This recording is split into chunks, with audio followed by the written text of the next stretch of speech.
got a lot to go over for the next hour, so who is the best person to tell us about some of the game modes and the maps that we're going to see tonight than Mr. David Van der Haar himself. David?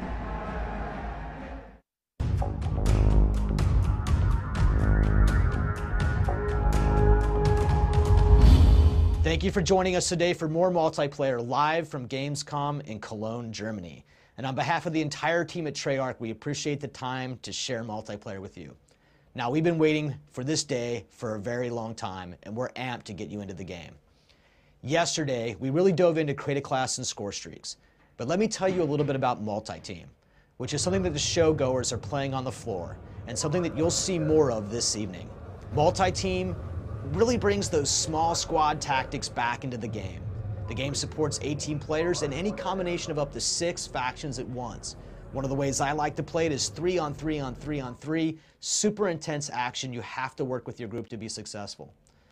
The maps that you're going to see in the mix and all through Gamescom include Aftermath. Aftermath takes place in the ruins of Los Angeles after a drone attack in 2025. And this map really shows off the capability that we have to create beautiful destruction and have the game still run at 60 frames a second. We also brought with us Turbine.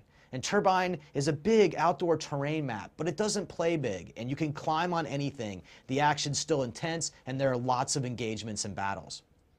We also brought Cargo. Cargo shows off a lot of our map interactivity. And in the center of this map, the crates are being picked up and relocated, changing up the line battles and cover. It's particularly interesting in objective-based game modes. And finally, we have Yemen. Yemen is that classic Call of Duty close quarters combat battle that you'd expect to have, where players are constantly pushed into each other. Super fast-paced map. You are going to love it. And that's a very brief overview. Let's go back to the floor and see the game in action. And I am back here with Mr. Van der Haar, David. Man, what? Here we are again. You're on TV, you're everywhere. I mean, this is really exciting for you. I mean, you guys have been working on this for so long, and to have the coming out party of the multiplayer here at Gamescom, what better place could there be? What better place, what better way, right? With you and at our side, live streaming to the world, it's a great opportunity, and we're very excited.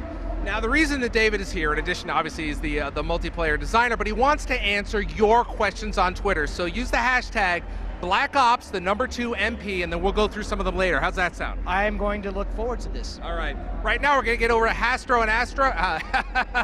We're going to go over to AC and Hastro and get right into gameplay. Guys? Hey everyone, we're back down here in the pit with Hastro. Now I just want to reiterate some of the stats about these booths, okay? We've got over 1,250 square meters of Call of Duty Black Ops 2. That's 144 Xboxes all lined up. And you see these queues, right? Usually you turn up to game shows, you have to wait in the queue for a couple hours, you're just kind of standing there. Treyarch have thought about everything here. You get briefed on the game, you see all those new features, you get properly prepared before all hell breaks loose in this environment. Now, let's get back to our pro players. So we talked about Vivacious, we've also got Optic, we've got Envious, and we've got Prophecy as well. Put in some big scores last night. You've been watching the guys warm up today. Who's your money on? You know, I think today it's going to be all North Americans and all Optic and Envious, because I just think the ladies are going to be a little mismatched against the best players in the world. They said that they only play Search and Destroy, really, so that's my logic behind that. They're not really in tune with the game modes that we're playing today, so that's my prediction.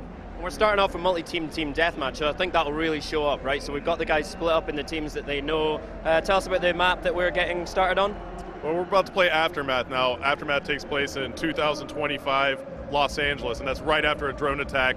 So it's a completely devastated Los Angeles. So you see a lot of tight corridors here on Aftermath. It's just a great map for multi-team team deathmatch, which is what we're about to launch out with. From last night, it looks like an Aftermath, the team that controls those cover points the best are the team that's going to come out on top. Is that fair to say? Yeah, absolutely. You know, there's some really nice spots on this map that your team can control, especially in multi-team team deathmatch. You don't really just want to run out into the map because there are 3 teams, other teams right here trying to get you, so it should be interesting. All right, let's kick things off with the gameplay tonight. It's multi-team team deathmatch. Let's do it.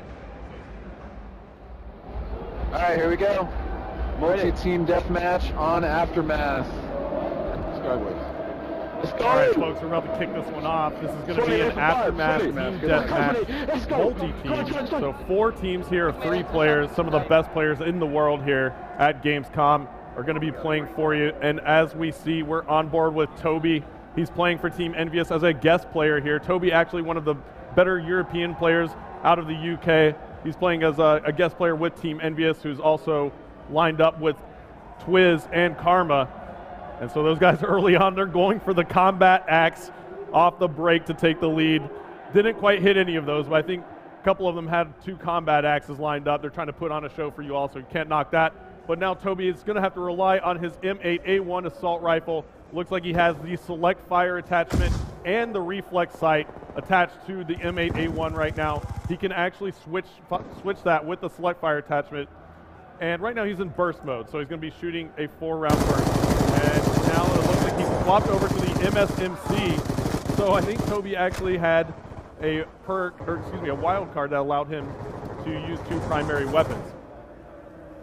And now he's going to quickly cut back over. He gets taken out right there.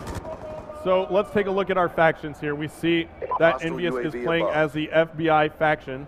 We'll go ahead and hover over and introduce our players. You have Merc, Big Timer, and Ray of Optic Gaming. They're playing as the FBI faction, or excuse me, they're playing as the SEALs faction. Then you have Prophecy from the UK, Gunshi, Shane, Swanee, playing as the SDC faction. Now Envious again as the FBI faction here. And now you have the Vivacious Ladies. This is a female team out of Germany. You have Kitty Cat, Minnie, and Ruby rounding it out for us here. So now as we see, Envious has taken the lead with 10 kills on the board. We'll jump on board with Twiz. And why don't we listen in to Team Envious to see how they're communicating right now.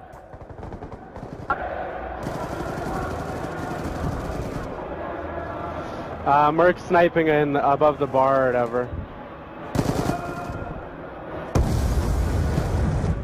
Shocked in the middle. You got him.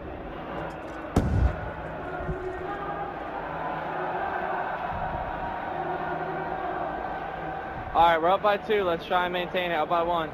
Let's try and get a kill. Twiz just went down, but we did hear him have quite a bit of banter right there with his teammates. So looks like Twiz still doing pretty well here. We'll take a look at the scoreboard. He is now 8-4. He is the high scorer in the game at the moment, followed up by Karma, his teammate. But it looks like Optic Gaming has now managed to tie it up. Prophecy in 3rd place with 13 kills. And the Vivacious Ladies are hanging in here quite well, actually, with 11 kills. So still a very close game, anybody's game at the moment, as we're in with 3 minutes and 20 seconds left to go. Twiz spawning back in now. Let's see where he's located here on the overhead map. And you know what? Actually, I'm going to go ahead and use this feature. This is something that's new here. We actually have in Codcaster mode a way to change the map icon colors. So that's something I'll let you all take a look here in multi-team. Traditionally, you have red and green triangles. We'll just go ahead and swap that over here. And now we can designate between our teams as we see Twiz spawning back in now. And we'll take a look here at Twiz as he comes back through.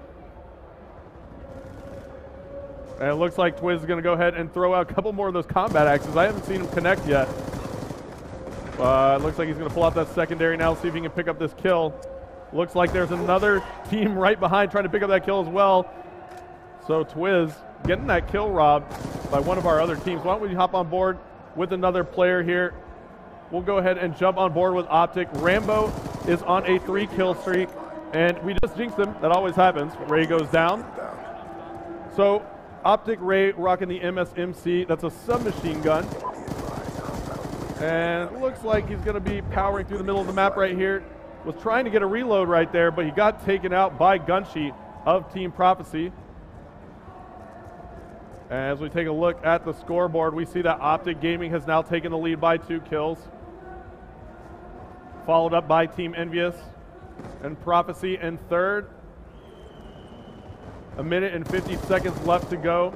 If you're just tuning in, this is multi-team team deathmatch live from Cologne, Germany at Gamescom 2012. An amazing place and such an amazing event. I'm having a great time out here. Let's see here. We're on board with Ray still. And it looks like Envious has now taken the lead, powered by kill streaks from Toby and Karma. We'll jump on board with Karma, who still has that kill streak going, and he's about to get an RCXD on that score streak meter, but he gets taken out, and that was going to be crucial. That RCXD could have picked somebody up at the last moment here in this game. Yesterday we saw some really tight matches in multi-team, and now Optic has tied the lead once again, and we see Karma off spawn again. He's nowhere near the action at the moment. so we'll swap on board with Toby. So Toby picking up a kill right there to help Envious keep this lead. 4 kills is now the lead for Team Envious. 45 seconds left to go as Toby gets taken out. We'll swap on board over here. We're on board with Twiz as they try to maintain this lead. The M8A1 is the weapon of choice right now for Twiz as he runs into 3 players, takes out 1, and gets smoked from the side. Gunshi picking up a huge 3-piece in the kill feed right now. Prophecy now passing up Optic Gaming, and they're only a couple kills off. We're on board with Prophecy now. Gunshi is on a tear. He certainly wants this. 20 seconds left to go. Can he pick up 1 there? Yes, he does with the R870. Prophecy making a case. 15 seconds left. Now they're only down by 1. Now Gunshi ties it up. Clutch play by Gunshi now. Envious takes the lead by 2 now. So Envious trying to close it out. Gunshi trying to pick up the kills. Prophecy ties the game, and Gunshi wins it. No, it's a tie. Envious and Prophecy pick up 1 kill in the last split second. What an epic game that was. Gunshi just went on a massive tear for his team, but Envious managed to hold on at the very last second, and they end in a draw 47-47 here from Cologne, Germany. What a game. Amazing stuff there. Prophecy starting strong, going through a bit of a lull there at the end and going on a proper streak at the end. You know, it's amazing action. What did you think was the turning point there? I think it was all Gunshi off Team Prophecy. I mean, the guy is a monster. He's monstrous. He finished 2nd at Call of Duty XP. He's just been such a great player throughout the years of Call of Duty, and he made all the difference right there. He went on a tear. And Optic are the team on the hot streak, right, for the last, year? But, you know, it looks like the other teams are really catching them up tonight. Yeah, absolutely. So Envious and Prophecy are having a great showing, as you just saw in that match. Optic was right in there until the very end. Just kind of ended up not in their favor. So, yeah, Optic's been solid all the way through, and we're here for a couple more days as well. We're going to have plenty of action. Yeah, that's right. There's plenty of time to redress that balance. And in fact, there's a chance right now. We're going to go back into multi-team TDM. We're switching over to Cargo. So, again, tell us what to watch out for with this map. So Cargo is such a great level for competitive play. It's essentially a smaller map, smaller size map, medium size, but it plays really fast. And there are a lot of tight corridors around the outside, but then there's this huge open space in the middle. There's an interacting animation there with the crates moving up and down, and it can change the point of view for players on top of the crates. So it's just a great map to play here. It's a great competitive map, and you'll see that here in multi-team TDM. It's a brave player that drops into that central section, and watch out for the action up in the office as well. That's what it always hots up. All right, let's get right back into it. All right, here we go. We're going, guys. Wow, what a game that was. That last round was just absolutely phenomenal. Envious had it, and then Prophecy's Gunshi just went on a huge tear. I'm still blown away by that performance. Great job by him to bring his team back in. And now we're on board with Prophecy. Let's see if they can actually get an early lead here. We'll see where they're spawning. You can see Prophecy on the right side of your screen. We're on board with Shane. Shane now with the MSMC. He's got the iron sights on that. Spots a player right off the bat there on the outside of the map. He's got a little bit of a support from his teammate. And now Shane is going to run into some action here. As he turns the corner, nice jump shot right there. But he gets taken out by Karma of Team Envious, who got the knife on him. And now we see here that Optic has taken the early lead, followed by Prophecy and Envious. And while we jump on board with the ladies, Minnie for Vivacious Ladies is on a 2-kill streak as she picks up a kill right there on Swanee. So the ladies are actually now in 2nd place, pulling it together. We're still on board with Minnie. And Minnie gets taken out off spawn, now on board with Ruby. As they try to hang on here, Ruby taking out Twiz right there. She's packing the Scar H assault rifle, as well as a shock charge and some C4. Interesting choices on the class there. And the ladies are still in 2nd place here. So Vivacious Ladies in 2nd with 8 kills. And as Ruby tries to climb the crate, she runs into Swanee, who takes her out. And now we see that Optic Gaming is still in the lead with 12 kills. Mainly in part by Optic Merc. Optic Merc with 5 kills now. And here comes the Hellstorm missile from Merc as he fires it in, bursts it right into Gunshi and takes him out. So the R870 is still the choice here for Merc.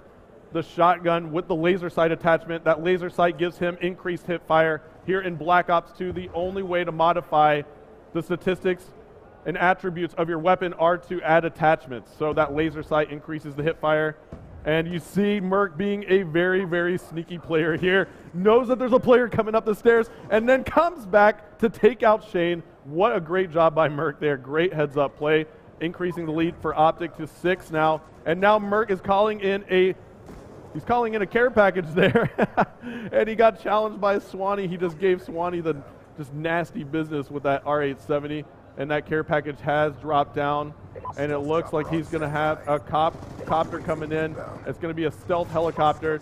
And he's going to go ahead and place that on the map with his data pack. And now Optic has extended their lead to 7 kills. As we take a look here, looks like Prophecy making another run, however, all on kill streaks. And we're going to swap on board with Swanee. Swanee gets taken out now by Karma off Envious. And Swanee is using the target finder here with an LMG. Interesting choice. We've got to appreciate what he's doing here. He's got lots of rounds, and it looks like Merc's copter just took him out. And now Swanee with a jumping shot. Beautifully done right there with the LMG. Dove to prone kind of, and did it manually by just kind of sprinting, jumping, and going prone. Now the Dolphin Dive is back in Black Ops 2. We haven't seen much of it out of our players just yet, but I'm sure we will over the next couple of days as Swanee just decided to lay down on the trigger, and it cost him right there. Now Optic Gaming still in the lead. It seems like Envious is having a little bit of trouble as they move into 3rd place. So Optic now with 39 kills on the board. Prophecy with 34 kills. And we'll hop back on board with Twiz now from Team Envious as they try to claw back in this one. Twiz is on a nice kill streak right there. He's going to go ahead and leave that player who got away from him. Got a few hit markers. He's going to go ahead and call in a UAV, however. And he knows Swanee is around there. Takes out Swanee. One more player beneath him. Can he get the kill? Shooting from the hip with that laser sight attachment. But no, he gets drop shot by Kitty Cat from the Vivacious Ladies. Nice job by her to get that one. And now Twiz is going to go ahead and call in a Hellstorm again. And it doesn't look like he connected with that one. A player running around moved into a crate there and got away from him. But Twiz coming back in. Let's see if he can pick up a kill here. No, he does not. Gets taken out by Shane. We'll hop back on board with our leaders, Optic Gaming. Optic Ray on a 4-kill streak now as he picks up a knife on Shane. He's known for the knifing. And as you notice right there, the knife is a little bit tougher here in Black Ops 2. It's a little more challenging. You got to make sure you're up close near your enemy. You don't quite get the lunge that you used to. It's a very nice addition here. It seems like a lot of the fans out there really kind of like this feature now, that the fact that the knife doesn't lunge as far. It was quite frustrating, you know, at moments, could be. Just such an integral part of the game, and now it's just a little bit tougher for you. We're winning this fight. So Ray moving in here into the office. Optic still in the lead, but Prophecy again is starting to come on late. 50 seconds left to go. They're only down by 4. Ray picking up a kill right there on Karma of Envious. And why don't we hop on board with Prophecy and see what they can do. I'm going to jump on board with Gunshi because he tends to go on that huge tear at the end of games. 35 seconds left to go. Gunshi with the shotgun still. And there you go. Gunshi picking up a kill. They're down by 5 now. 30 seconds left to go as Optic is trying to close this one out. Up by 5 kills. Now 25 seconds left to go. Gunshi going towards the office. It doesn't look like he's having the same luck that he was having. We'll jump back on board with Optic Ray here on a 4-kill streak. And it looks like Optic working together, moving together as a team. 10 seconds left to go. I surely can't see Prophecy coming back at this point. And it is going to be Optic Gaming who takes this one. Ray with the MSMC for the final kill. And Optic Gaming hyped up here in Cologne, Germany. Big timer up on his seat, giving the crowd a little bit of love as they give him a cheer. As you see, Optic, Ray.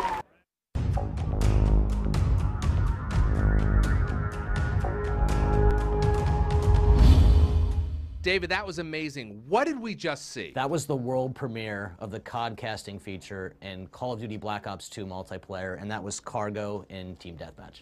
Thanks, David. Hastro, tell us about some of the tools that we just saw.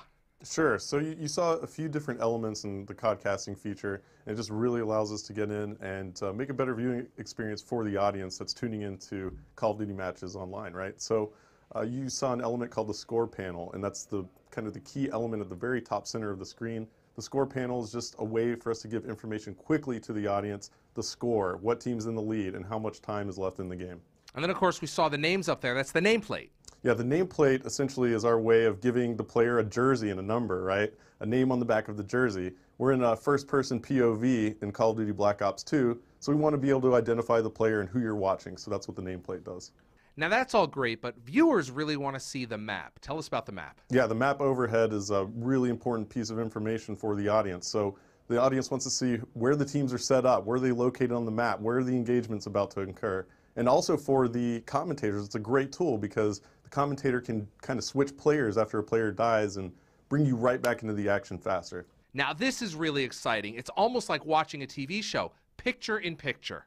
Yeah, now the picture-in-picture mode is just really robust, a lot of features there, but essentially you're able to see what the kill streak is for each certain player. If a player's just on a tear, he's got 10 kills in a row, you'll be able to see that in the right-hand column.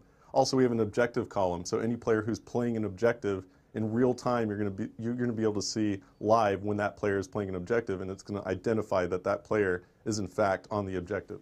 Are there a lot of options that we can tweak? Well, we actually have elements of the HUD that are removable, and you can actually customize the HUD for the viewer, and you can actually go in and let's say an esports league or a big tournament wants to put in their own graphics, so you can remove a piece of the HUD and we can actually fully customize that for the viewing experience. So you can completely wipe it, put in the mini-map, take it away, different things like that. It's just very, very robust, and essentially that's what makes up codcasting. Now, one of the really neat features is Listen In, where we can actually hear the players, right?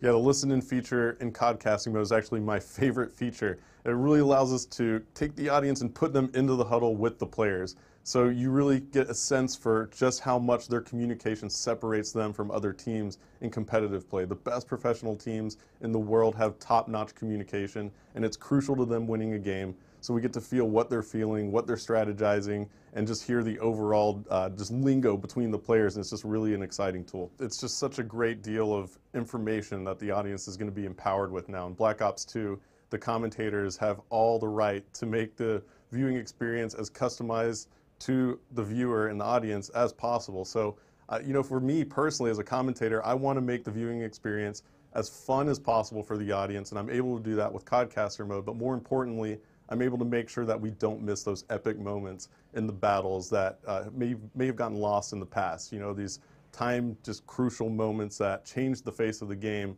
and what essentially determines outcomes of matches. We're able to make sure that we capture all of that. Thanks, Hastro. David, I want to talk to you about some of these features. What was it like implementing some of these features? Yeah, so there's really a couple of really key pillars to the entirety of the esports and competitive agenda for us. Black Ops 2 has a league play feature. This is a sport. It's how you make Call of Duty multiplayer a sport, and we actually use skill-based matchmaking to put players in the right brackets. Competition is fun at any level, pro players and average players alike. We also have to make it fun to watch, fun to spectate. That's what codcasting does. So that's why that feature is so important, have that production around that sport. And then finally, we need a way to give that sport or broadcast it to the world, and we do that with a feature we call live streaming. You're now putting basically thousands of dollars of tools into the hands of the community. That's got to be really exciting. You're expecting to see a lot of great stuff out of them. Yeah, right? It's actually really important for us to put as many tools as we can. We really like to make sure that we give the player the ability to customize the experience, whether they're playing the game, whether they're watching the game. In fact, Larry, you can even go back through the theater feature later, pick up those games, and then codcast them later. It's really cool. The team at Treyarch has got to be excited about the work that they've done around this. They've always really enjoyed the community, but this takes it to a different level. We're going to keep going. We're pretty engaged with the community all the time. They're very passionate people. They have a lot to say about the game, and it's really fun to take their ideas, mold them into the context and structure what the game's supposed to be like, and then bring them right back to the players. Thanks, David. Any final words? Sure. I mean, I've just been blown away by how dedicated the team at Treyarch has been to making this experience for the players as best as it can be and giving them as much customization that they can have.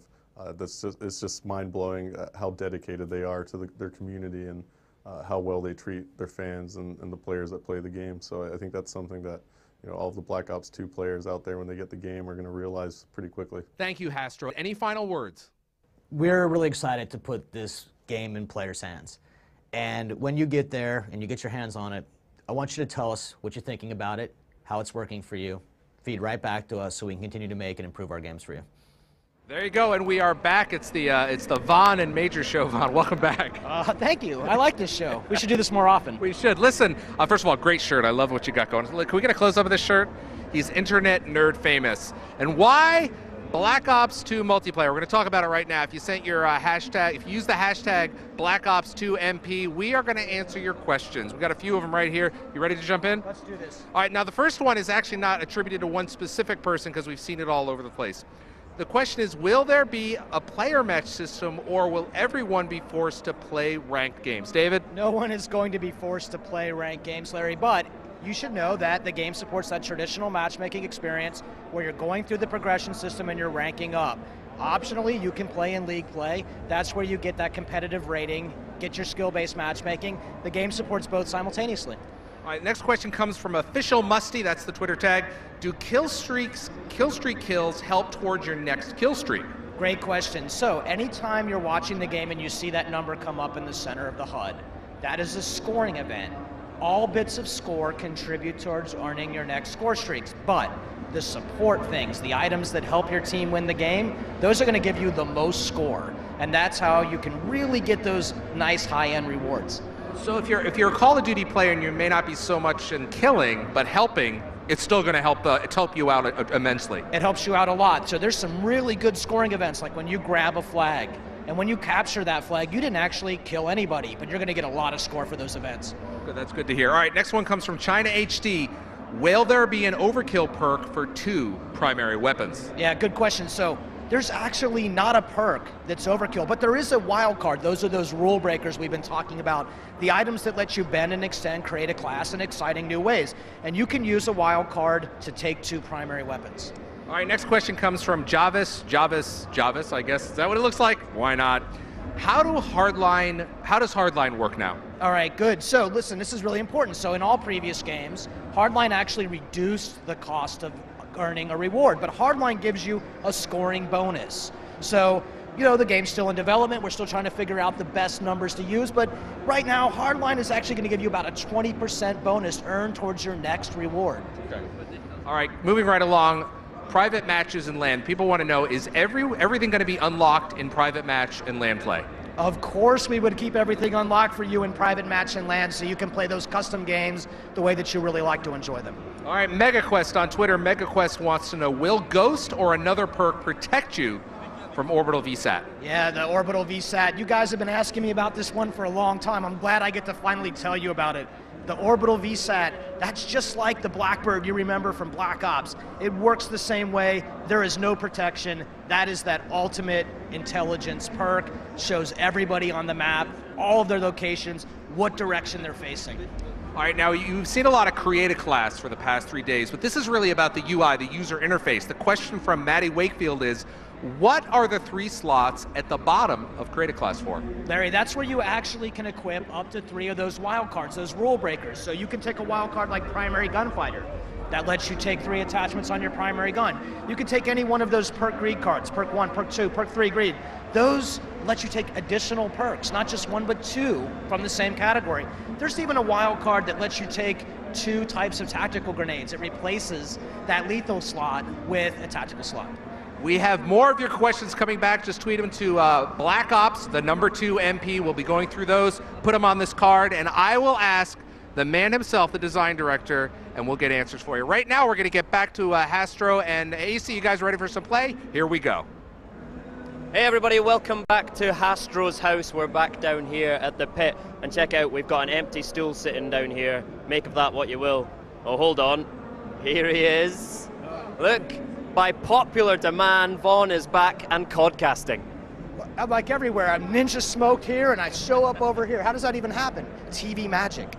Well, it happens. Astro, you know, I think it was world premiere of on Codcasting with you last night. How did that go for you? How was that experience? Hey, it went great for me. I mean, it's all about how did it go for him, really. How did it go for you as your first cast? It's completely possible. I might put you out of a job. I'm so good at this. Yeah, I have a feeling my job's safe. So Vaughn, community night tonight. We've got true Call of Duty fans all around us getting hands on with Black Ops 2 for the first time. You know, how does that feel personally for you? It's great. We've been waiting for this day. We've been like pent up, right? Just waiting to show the game to the world and the fans and have a dialogue with them about it. There's no place else I'd rather be. All right, we're going to get back to the gaming. Optic coming up big on that last one, stamping some authority on the matches tonight. We are switching over to Domination. Hastro, which of these teams here tonight would you say is the Domination specialist? You know, it's tough to call, AC. It's really tough to call. I'd probably lean towards Optic winning this one right now. Again, I'm going to go ahead and call it. They're going to pull it off. Okay, and we're going to go and play a couple of rounds of Domination in each of these games as well, yeah? Yeah, so I think we're playing some round-based domination. So that means everybody gets a shot at either side of the map. That keeps that playing field even for both teams, takes out any kind of intrinsic map issues, and so everyone can have a good time. So we've switched to 6v6. Yeah, tell us how the teams are lining up. Yeah, actually, so I noticed that we're not playing multi-team anymore, actually. Right. So it's actually going to be a combination of Optic and Team Envious. It's a North American team here. So pitting the North Americans versus the Europeans, and it's going to be a lot more fast-paced, I think. Vaughn, so last night you sat on the fence spectacularly. I need an answer from you. North America, Europe tonight? Yes. Let's get going with the game. Here we go. All right, Vaughn. North Americans versus the Europeans once again. On Yemen this time. Your answer was yes. Yes. But look at this. It's Yemen. Okay, so we're loading the map up. It's Yemen. First time that we're streaming it. Tell me a little bit about Yemen. Man, Yemen is inspired by that urban close quarter combat battle. You're going to see some real fast-paced close quarter combat action, and that B flag is just a brutal position. Guys are going to have to really keep guys out of that zone. Yeah, and as we see right off the bat here, it looks like the whole North American side decided to take that flag together. And usually sometimes you'll see that teams go ahead and push up towards that B flag, but they all jumped on it to get it quickly. And now you see them making moves. We're on board with Toby. And Toby gets taken out right there. We'll swap over, and we're now on board with Twiz, who's flanking around here. Twiz with the MSMC, and he's got the laser sight attachment. Tell me a little bit about that. That laser sight is how you can get that increased hipfire accuracy on for these players. Got it. Yep. So that is Twiz picking up the kill right there. And he's going to go and hang tight as the North Americans are controlling 2 flags now. They have taken B, and Merc is on a tear right now. He just called in. It looked like a hellstorm, and it picked up a double. And now he has the SMR. So that is actually a semi-automatic rifle, right? Right, he's got this thing customized up in all sorts of ways, so he's using that select fire switch to change up whether he's bursting or auto. Got it. So looks like he's doing some work with it right now. As a Ruby jumps around the corner, he gets taken out there, and now it looks like Merc's going to be calling in a care package. We'll stay on board with him and see what lands. 26-13 now as the North Americans are up. And it looks like that care package is coming down, and Merc turns right there and takes out Gunshi. Just gave Gunshi a little bit of the business, and that care package just came through.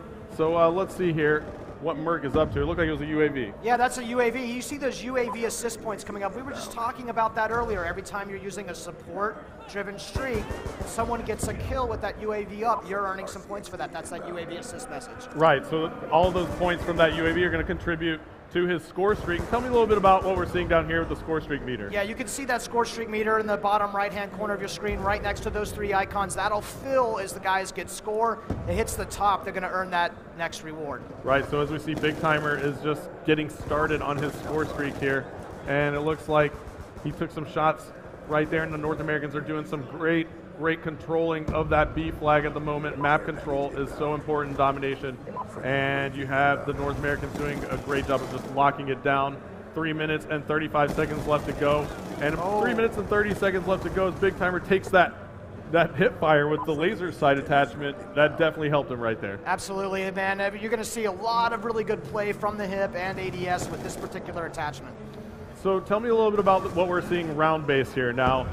You know, 3 minutes left to go here. You see at the top of the screen, it says round 1 of 2. It's the score panel is telling us this is the first round. What's going on there? Right, so this is something we actually learned directly from the esports community. In a public game of Domination, you usually only play 1 round. You rack up to about 200 score and the game's over. But when we watch the guys play competitively, we realize that they like to play it round-based. That makes sure that everybody has to spawn on each side of the map. Right, so and that's important because it makes the game a little bit more fair in Domination. You get to play from both spawns, and you're able to have an equal opportunity on both sides. It's a great, great thing. So we'll be playing 2 minutes and 30 seconds left here, and then the teams will switch spawn, and the score will remain, and we'll keep playing from that point on, right? Yeah, you know, so it's still the guys with the highest score are going to win that game, but these scores will carry over to the next round. They'll start with the same exact scores that they end with. Yeah, that's awesome. So great, great, great thing there for everyone who loves to play Domination. And now it looks like the North Americans are turning the heat up completely with the 3 cap. A player is on the B flag. As we take a look here, we see that Minnie and Shane were on the C flag, and it looks like they did manage to cap that C flag, and we're on board with Big Timer still.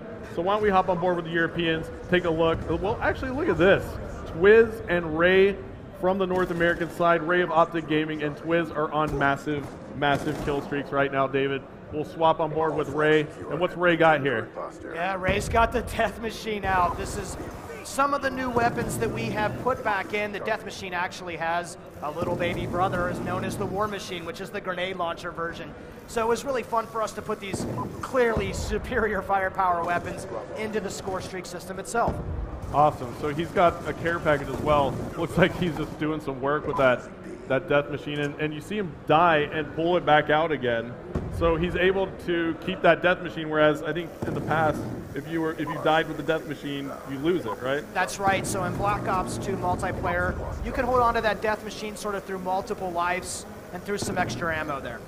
Yeah, that's awesome. So Ray still has that thing, and he's got about 30 rounds left. So there it goes. It expires, and look at that play that just happened right there. Ruby ran right into a shock charge that came from the North American side. So tell me a little bit about that shock charge. Hester, I like to use that shock charge as a type of alarm system. I'll actually place it on the entrances and exits of buildings, so if anybody comes through that door, they get electrocuted very briefly, usually just enough time for me to spin on them and take that target out. Awesome. Well, look at this. 135 to 50. And you have about 30 seconds left to go. So we're getting to that point where this round is going to end and we're going to start back over. So the score was going to carry over. I'm just really excited for people to be able to check that out. And we'll take one more look here at the picture-in-picture. You see some players hopping on the flag, trying to play the objective near the end of the game. We'll take a look at the scoreboard as well. You see that Ray of Optic is on a tear. Huge, huge, huge game for him. 28-6 with 10 defends and 4 captures. And then you see Karma backing him up at 23-9. The North Americans are going massive at the moment. So a huge, huge game for the North Americans against the Europeans. All right, this next round's going to start immediately, guys. We're going to go right over into the next round of this game. Right after this round ending kill cam, we'll spin over. The guys will flip the spawns, as we say. Yeah. And then we'll start right again. All right, so here you go. We're switching sides. A little bit of halftime, good breather. All right, and then right back into it. Now look, Hester, right at the top of the screen, you can see A, B, and C. That's because they're neutral. And as soon as someone jumps on the flag, it flips over to the team that has that particular flag. And it's so great. So right now we see that the B flag is getting taken. Why don't we swap back over and see who is near that flag? And it looks like it's a battle for control of that B flag right now. And it is just chaos here on the map, looking great. Players are making moves. You just saw 2 players get taken out in the street right there, headed towards that B flag. So this is just basically a feel it out type of moment here, isn't it? I'm really excited by the way these players will actually position and set up. They will not be in a hurry to grab the B flag until they feel like they can really lock it down. Look at Big Timer moving up beyond the flag radius so he can try to lock that position in really well. Yeah, and now we see that Karma is actually pushing up on that right flank, but he does get taken out right there. And now you see some players hovering over that B flag. Let's hop on board with Merc. There he is, taking the B flag with some help of his teammates. And there you have it. The North Americans do control the B flag now. So they have C and B in that 2 flag setup. That's always so crucial. And tell me a little bit more about Yemen here as we're watching it. You see a lot of tight corridors here, and tell me a little bit about the design of this map. Yeah, so we worked on this map really early on, and we wanted to make sure that we definitely brought that classic urban street fight that players love, make sure it was still available in Call of Duty Black Ops 2 as well. And this is why you see this such fast-paced action here. Look at the kill feed just spinning the entire time. Absolutely, and that's something players love in Call of Duty, is just non-stop engagement, and that's what you get here on Yemen. And especially with Domination on this map, it's just non-stop. And you take a look at the map here overhead, you just see constant movement from the players, right? And it's just a great thing to watch. I actually love this view right here, just watching the triangles moving around the map. I'm always fascinated by the line battles these guys have. They will set up and just try to deal with the threats coming in on them. And in this view, we can see which guys are firing, and you can get a really good idea. Look at Merc coming around from the side, going for a flank. Yeah, and absolutely. We even saw the care package just get dropped right there for the North Americans, back on the C flag in a safe area. So I mean, it's just a beautiful thing. We can actually take a look here. We see that Shane is on the A flag now. Big Timer is on the B flag. He just ran through it. They still have control. And Ray now runs by the A flag. It looked like Ray was actually pushing for that capture. So the North Americans are now pushing this flag pretty hardcore and aggressively. And then the Europeans do manage to thwart that off. We'll jump on board with the Europeans. Why don't we hop on board with one of the ladies here? Jump on board with Kitty Cat, and we'll take a look at what she's using. She's got the MP7, and it looks like that class is pretty solid. Tell me a little bit about the suppressor attachment she has here too. That kind of comes back as an attachment. What exactly does that do for you here? Yeah, of course. We would bring back fan favorite attachments like the suppressor. This will keep you from appearing on the mini-map, of course. And this is really good for guys who are trying to stay low off that radar, of course. Yep. So as we see here, we actually see the perks now coming up. It looks like we got that off the spawn. Why don't we take a look at some of the perks here that players are using? And there you go. Looks like Kitty Cat is using Hardline Scavenger and Dead Silence. And why don't we flop around? Let's see if we can find some of those multi-combo, perk additions. There you go. Yeah. So here you have it. Tell me a little bit about this, David. Yeah, so Karma's definitely running perk 2 greed, so he can have both extreme conditioning and dexterity, and with lightweight. This is a guy who clearly wants to move as fast as possible and be as nimble as possible. Yeah, absolutely. So lightweight is going to increase his movement speed. Extreme conditioning is going to allow him to run a little bit farther and longer, and dexterity is actually going to let him swap weapons faster, climb ladders faster, climb objects faster. So he's definitely going for speed here. And that's the great thing about this, is that you're able to customize those perks in your classes to be what you want to be as a player, and that's new in Black Ops 2. It's actually, the very good definition of what the pick 10 and the wildcard system is actually about in the first place, Astro. He can configure this way and just put his points to that particular playstyle. Yeah, and I'm excited to watch him play here. I'm going to stay on board with him. He has the R87. He's got a shotgun. So he's going doubling speed so he can get close, uptight in the faces of his opponent here. And it seems to be working, as Karma is 39 and 17 on the board at the moment. So he's doing some work with the shotgun. And look at that. He's going for some range here. He's got 3 hit markers. Oh no, pulling out the combat knife. But there you go. That's a perfect moment, right? Tell me what just happened right there. Yeah, so this guys are so used to being able to swap to their second weapon, but if you're going to use the pick 10 and wildcard system to stack up this way, he had to sacrifice his gun to be able to do that. So he pulls out, thinks he's going to have his pistol in hand, but no, he's got his knife. He does not have a secondary weapon equipped. Yeah, that was actually a great moment, because that secondary just wasn't there. He used up all his allocation points in the pick 10 for all his other gear to make him faster. And Karma does pull out the RCXD there. That comes back in Black Ops 2. Tell me a little bit about that. There's a little RCXD running around the map still. Yeah, that's one of these things that we just felt like had to come back into the game, upgraded that model and its animation and sounds for 2025. It's just something that feels totally appropriate for this kind of game. Yeah, and you can see the score streaks that Karma has over here. He's got an RCXD. It looks like he has a UAV, counter UAV as well. So he's definitely, it's a great class. It looks like he's making that rushing class, so that makes sense. Why don't we scroll through here a little bit more? And here we go. We have another one here. This is Big Timer, who's rocking Ghost, Hardwired, Extreme Conditioning, and Dexterity. So why am I not surprised that these pro players like to be on the move and moving fast and using their pick 10 this way? Absolutely. It's just, they're going to use it. 8 seconds left to go. The North Americans have clearly been in the lead here, 273 to 133 now, and the North Americans are going to take it in this domination. And they're pumped. Let's take a look at this final kill cam. Good job, Twiz. Look at this.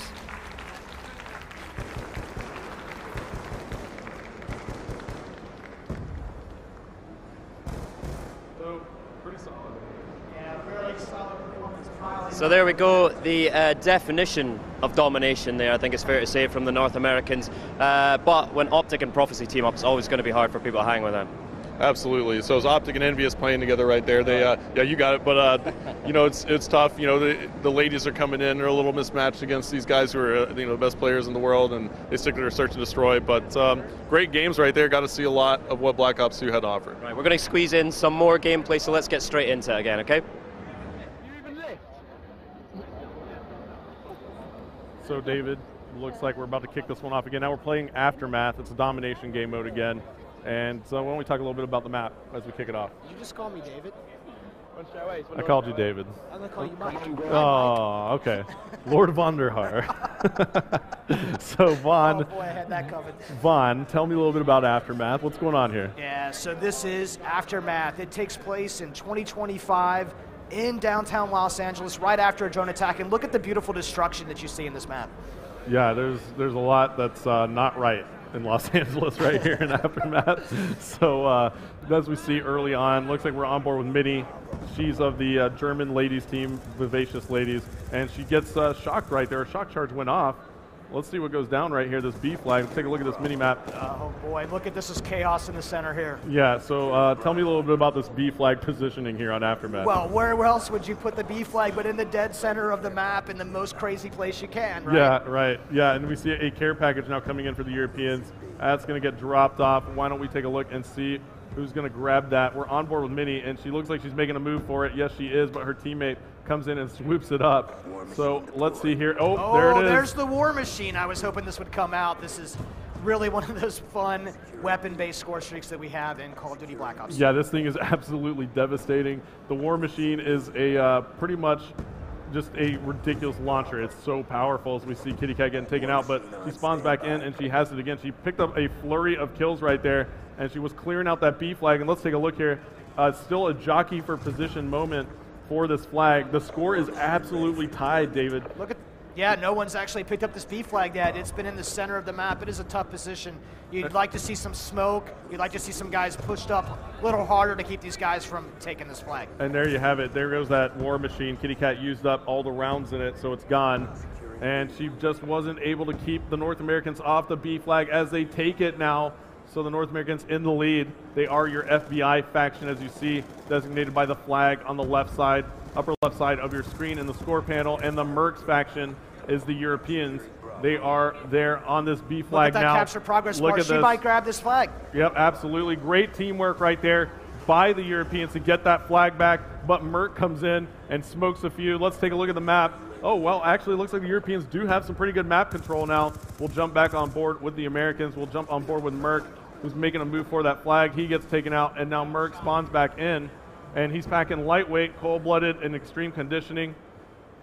And David, let's find something else to talk about here. Tell me a little bit about what his class is using. Do you notice anything here? Yeah, this guy, you know, Merc is a very traditional player. I think he's got 3 perks out and using a Claymore and some shock charges. Now, those shock charges give you just enough time to put a target down. If you put them, we're seeing the European team actually throw them onto the B flag, confuse those guys so that they can jump in there. But Merc's got this shotgun out, and he's got that laser sight so that he has some real superior hip-fire accuracy right now.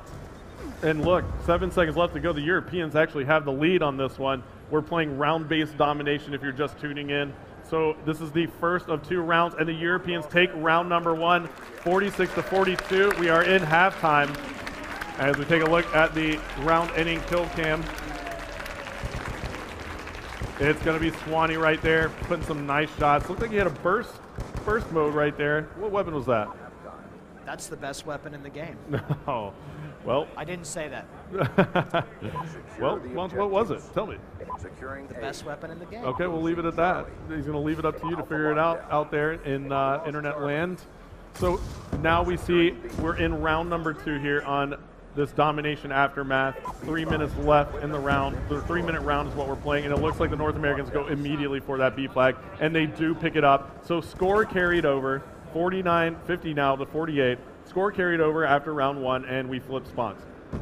Yeah, so now that we've got these flip spawns, we're going to see where these teammates set up. They're not facing the same direction. The flank routes are not going to be the same for them, and so they're going to relearn their positions and figure out what to do in this scenario to hold down both that A and B flag. Yeah, I'm actually going to take the perk icons off now, and let's go ahead and take a look here on the team for the Europeans. We'll swap over to Gunshi, who was really hot earlier. Now Gunshi has the R870. That seems to be the most popular shotgun with these guys. What makes that their choice right now? What would you say? It does a lot of damage. It does do a lot of damage. This is really a classic style shotgun. The semi-auto, the pump. Just look at those shells on the side of the thing. The thing is absolutely beautiful. The Treyarch weapons team is some of the best in the world. You can see their work coming through right here. Yeah, absolutely. I'll scroll around. Let's take a look at some of the weapons here. So we'll just go one by one. The MSMC here. Yeah. Submachine gun. Tell me a little bit about that. Yeah, so there's all sorts of great submachine guns in Call of Duty Black Ops 2. And this MSMC is one of the favorites that we have internally. I think fans are really going to react well to it. Yeah, and it looks like this is an LMG now coming out for Shane, and he's got a crazy sight on that. What's that attached? He also has the laser sight, and he's just going ahead and hip firing. Look at that, just mowed down Ray and David. That was just like this LMG. He's mobile with it and hip firing. How did that work out right there? He's got an LSAT. He's got it customized up with that laser sight, but also that dual band scope. Now he's got the assault shield coming out right now. So Shane has got all sorts of fun stuff going on in his classes. I'm really excited that players are going to be able to use. Oh, look at that melee attack from Shane with the assault shield. Yeah, and look at this. Somebody is not knowing what's going on. It looked like it was Karma of Team Envious. 30 seconds left to go now. That was we're going to stay on board with Shane because this class is pretty epic. This is one of the great things about Pick 10 and the wild cards. You're going to see some really unique combinations that are still competitive. Yeah, and he did work with it. I mean, I have to say, I was pretty impressed. And it looks like the North Americans still have the lead here. They're up by 8 kills, or 8 points in Domination Aftermath. 10 seconds left to go. They are going to close this one out. I don't think there's enough time for the Europeans to come back, and that's going to be all she wrote. 97 points on the board. Now we'll see how it finishes. Looks like 98 to 93. Close game, but that's our final, David. That is the end of that match. That was a much closer game. Nothing is guaranteed. You've got to play strong the entire time. Absolutely. So the Europeans down just a little bit in that game mode. As you see the final kill cam, it's Ray off Optic Gaming. And now they are pumped. Look at Optic. Big Timer doing his chair dance one more time. Great game. Alright guys, there's 2 videos on the left that you might have missed about Black Ops and Black Ops Declassified for the PS Vita. Check them out. In the bottom right hand corner is the song of the day. Later guys.